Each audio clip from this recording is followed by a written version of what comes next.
বহুদিন পরে আবার ফিরে আসলাম নতুন একটা ভিডিও নিয়ে।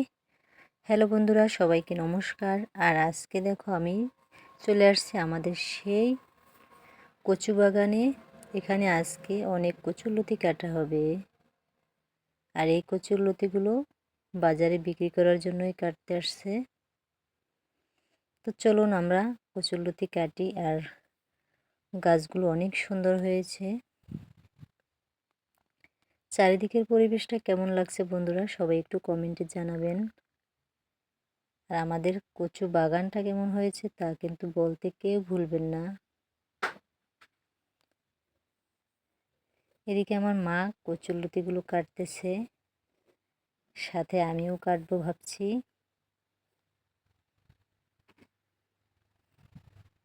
আর এই যে আমার টুকটুকি সোনাটা, সে বাদাম টুকাইতে আসছে। আর এখানে আইসা কি করতেছে দেখতেই পাচ্ছেন।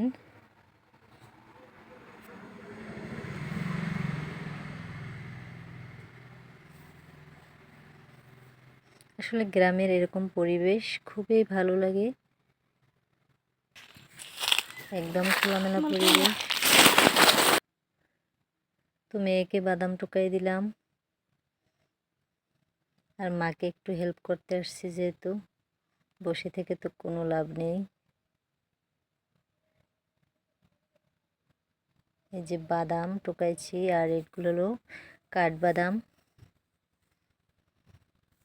গ্রামের বাগানে এগুলো হয়ে থাকে।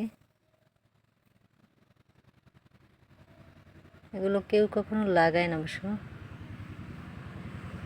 আর এই যে দেখো সেই কচুরলতি এগুলো এত সুন্দর হয়েছে কি বলবো।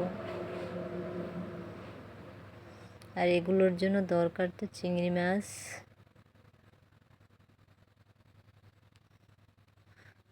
তো আমরা আজকে খাওয়ার জন্য কাটতেছি না, এগুলো বাজারে বিক্রি করব, সেজন্যই কাটতেছে। আমি একটা চাকু দিয়ে রাইখে দিছি, অনেক কষ্ট হয়ে গেছে। এক গামলা। আর এতে কিন্তু প্রয়োজন চিংড়ি মাছ। চিংড়ি মাছ হলে খেতে কিন্তু ভীষণ ভীষণ। তোমরা কে কে এই কচুরলতিগুলো পছন্দ করো? আর আমরা চলে আসলাম বাড়িতে। আর এগুলো বাড়িতে এসে পরিষ্কার করে নেব।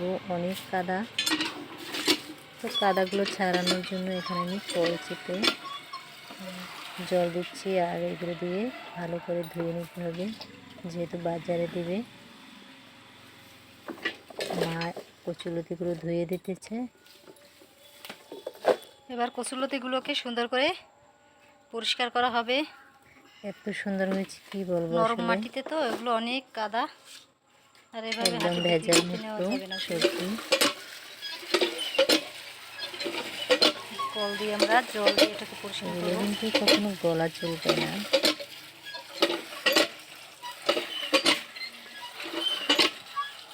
খুবই ভালো লাগছে। আর আমাদের কচুরলতিগুলো পরিষ্কার করা হয়ে গেছে প্রায়। কত মাটি বের হয়েছে। যাই বন্ধুরা, আমার এই ছোট ভিডিওটি কেমন লাগলো, কাদা আর ট্যাপ করে এরকম ছাড়লে মনে ভিডিও হয় পেতে ভালো। অবশ্যই সাবস্ক্রাইব করে পাশে থাকবেন। এগুলোই হলো গ্রামের আসল সৌন্দর্য। কতটা সুন্দর লাগছে তোমরা একটু বলো। এগুলো কিন্তু গলা চুলকাবে না। অনেকে ভাবছে এত সুন্দর লাগছে, তাই কচুরলতি না? দিয়ে কী করবে, তো এগুলো আমরা বাজারে বিক্রি করার জন্য নিয়ে যাবো। Bye bye.